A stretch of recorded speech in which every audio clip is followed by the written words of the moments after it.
사례로 배우는 AB 시작해 볼까요? 자, 사례가 있습니다. 진짜 사례예요. 우리 같이 수업 들으신 분들은 아마 들어본 얘기시죠. 네.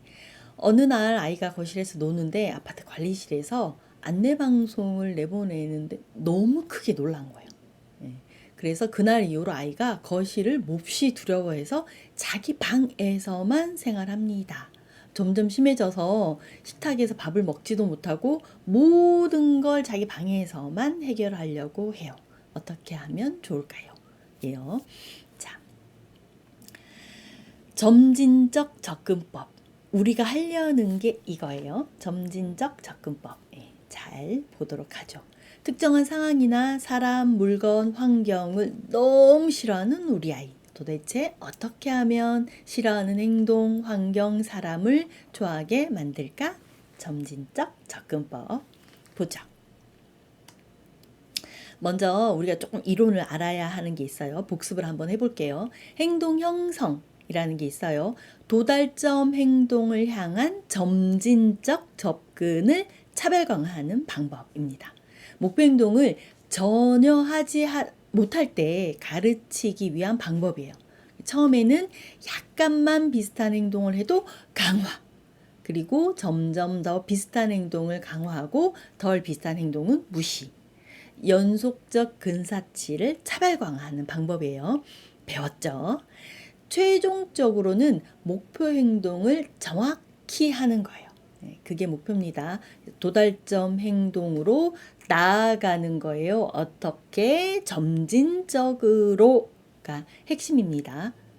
그러니까 초보적인 수준에서 시작해서 점점점 정확하게 빚어간다. 행동 형성이 쉐이핑이에요. 쉐이핑. 빚어간다 라는 의미예요.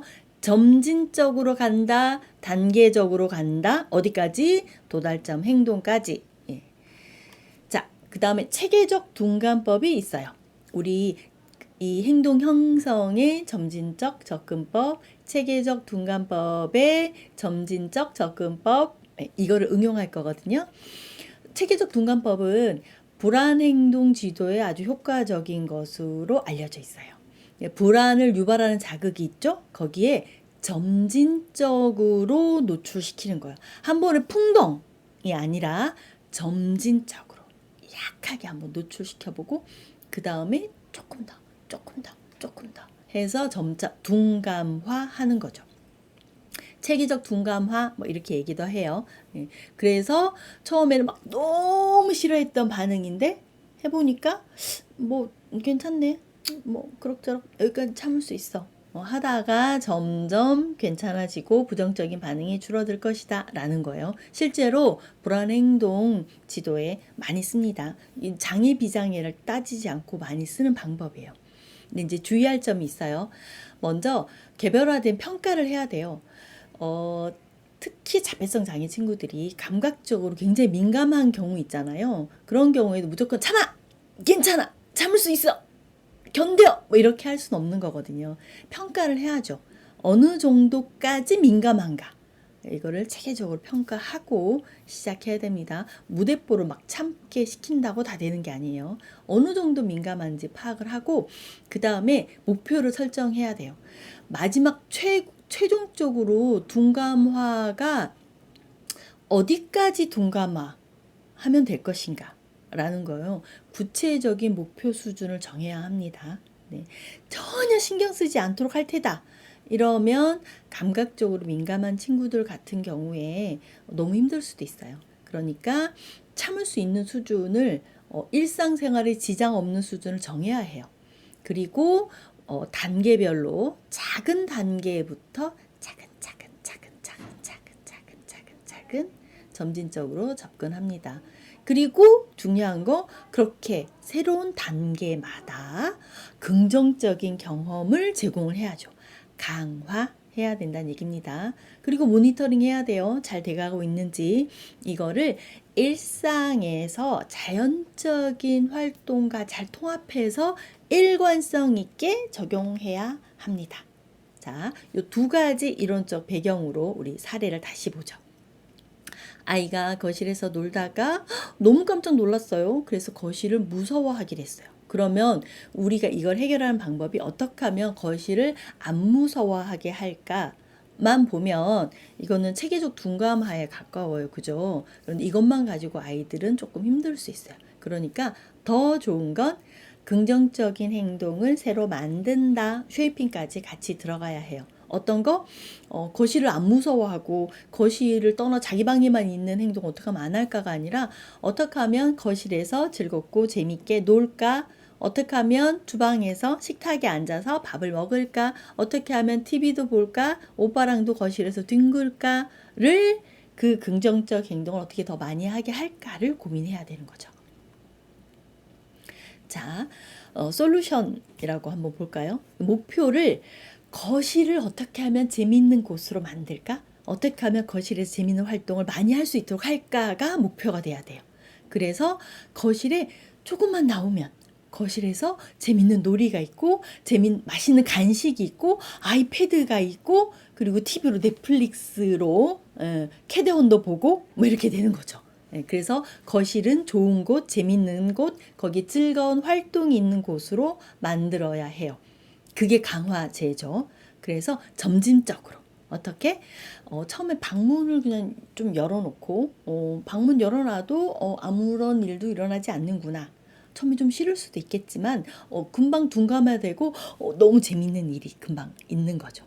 그리고 아이는 방 안에 있고 엄마는 방 밖에서 간식을 주는 거예요. 네, 그리고 처음에는 손만 반 밖에 나오고 그 다음에 한 발짝 나오고 그 다음에 10초 나왔다 들어가고 이거를 꾹 참을 수 있어 이렇게 하는 게 아니라 10초 동안 방 밖에 나왔다가 우와 얼른 도망가자 방으로 막 도망갔다가 다시 밖에 살금살금 엄마랑 같이 살금살금 나왔다 와 도망가자 와 막 도망가고 거실에 나와서 풍선치기 하고 재미있는 놀이 활동 아이가 좋아하는 아이패드 거실에서만 할 수 있기 거실에 나오면 맛있는 거 먹고 도망가자 마치 놀이처럼 그렇게 즐겁게 해주면 처음에 10초 30초 1, 2분 10분 그리고 만약에 아이가 되게 힘들어하면 참아 괜찮아 안 무서워 막 이렇게 해서 참도록 하는 게 아니라 거실은 너무 즐겁고 재밌고 행복하고 신나는 곳이야 라는 느낌으로 만들어주는 거예요. 물론 한 발짝 내디딜 때는 참아야겠죠. 그런데 체계적 둔감화 그리고 즐거운 행동으로 활동으로 만들어주기 이 두 가지 원리를 이용해서 점진적으로 아이가 충분히 행복하게 만들 수 있습니다. 다른 예도 하나 들어볼게요. 저희가 아이들 초등학생 데리고 방학 중 활동을 하는 상황이었는데 그 제과제빵이 있었어요. 근데 이제 이 아이가 초등학교 2학년 정도 된 친구가 기계 소리를 정말 너무 무서워했어요. 그래서 귀 꼭 막고 있었거든요. 근데 이제 제과제빵 하는 어느 날 선생님이 막 정신없는 사이에 그 제과제빵 하는 강사 선생님이 정말 아무 생각 없이 그 반죽하는 기계 있죠? 그걸 윙 돌린 거예요. 그래서 아이가 으아 하고 막 너무 난리가 났어요. 그래서 얼른 바깥으로 데리고 복도로 나갔어요. 그런데 거기 우리가 일부러 그런 건 아니었는데 그 프로그램실이 그 큰 전창이 있는 밖에서 정말 그 아주 투명한 유리로 잘 보이는 곳이었거든요. 그래서 아이가 귀를 막고 복도로 나가서 저 복도 끝에서 귀를 막고 있다가 점점 몸을 돌려서 아이가 보면서 창문 큰 전창인데 다가와서 이렇게 귀를 막고 들여다봤어요. 사실은 그 아이는 이 반죽하는 기계 있죠? 이거 너무 해보고 싶었어요. 그런데 자기가 기계의 음을 무서워하니까 바깥으로 나간 거죠. 정말 그 창문에 매달려서 그 유리를 뚫고 들어갈 것처럼 매달려서 이렇게 들여다봤어요. 이렇게 들여다보다가 잘 안 보이니까 눈도 이렇게 해서 보고 놀라운 건 그 다음 주였는데 그 다음 주에 선생님들이 다 긴장하고 있었는데 그 제과제빵 하는 선생님이 의도를 갖고 그러셨는지는 알 수 없지만 정말 아무렇지도 않게 다시 기계를 윙 돌리셨어요.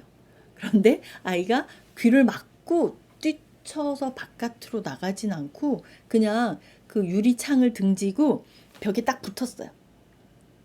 지켜보다가 점점 자기도 모르게 점점 다가오다가 한 1m 떨어진 데서 이렇게 지켜봤어요. 그랬더니 선생님이, 제가 제빵 하신 선생님이 너도 이리 와, 너도 해봐 라고 귀를 막고 있는 아이 손을 땡겨서 이거를 기계를 잡게 했어요. 저희는 막 기겁을 했었거든요. 예, 그랬는데 아이가 귀를 한쪽을 막고 이거를 잡았어요. 왜냐면 난 너무 이걸 해보고 싶었거든. 그래서 윙 이걸 했어요. 귀를 막고 소리는 나죠. 그러니까 다시 이걸 막고 이렇게 다 들리죠. 그 2주 연속으로 했었는데 2주 동안 하는 프로그램 2주 연속 같은 요일에 했었는데 마지막 순간에는 아이가 소리 됐어. 난 이거 너무 해보고 싶어. 이 반죽 기계가 한 손으로 이게 안 되잖아요. 초등학교 2학년이니까. 아이가 결국엔 손 다 떼고 반죽 기계를 잡고 너무 신나게 이걸 돌렸어요. 저희가 그 영상을 찍어서 어머니께 보내드렸는데 어머니가 펑펑 우셨어요. 이게 되는지 몰랐다. 그 사실은 그때 이후로 이게 시도해도 되는구나 자체를 그때 처음 아셨대요. 시도했고 그 뒤로 어지간한 소리나 소음에서는 해방된 걸로. 집에 있는 청소기 같은 거 있죠? 얘가 반죽도 하니까 청소기도 당연히 재밌어 했어요. 그래서 청소기도 돌리고, 예. 그래서 약간의 소음 정도는 충분히 극복하는 걸로. 귀도 덜 막는 걸로. 자기도 이게 덜 무섭구나, 괜찮구나 버틸 수 있게 된 걸로. 모두가 행복하게 끝났답니다. 지금 이 친구 같은 경우에도 어머니께서 피드백을 주셨는데 이러한 솔루션으로 사실 이게 아주 수개월 동안 지속됐던 행동인데 매우 많이 개선됐다고 저한테 카톡을 주셨어요. 한 2, 3주 만에 굉장히 많이 개선됐고 이제 방 밖에 나오기도 하고 어머니께서 노력 많이 하셨어요. 거실에 헬륨 풍선도 막 달아주시고 정말 신나고 재미있게 이런 놀이들을 온 가족이, 오빠도 있는데 다 같이 되게 노력을 많이 했는데 이렇게 될 수 있는 건지 몰랐다라고 하시면서 되게 행복해 하셨답니다. 아이가 특별히 싫어하는 상황이나 장소나 소리나 뭐라도 있다면 꼭 한번 시도해 보시면 좋겠습니다. 자, 사례로 배우는 AB 오늘은 여기까지. 안녕.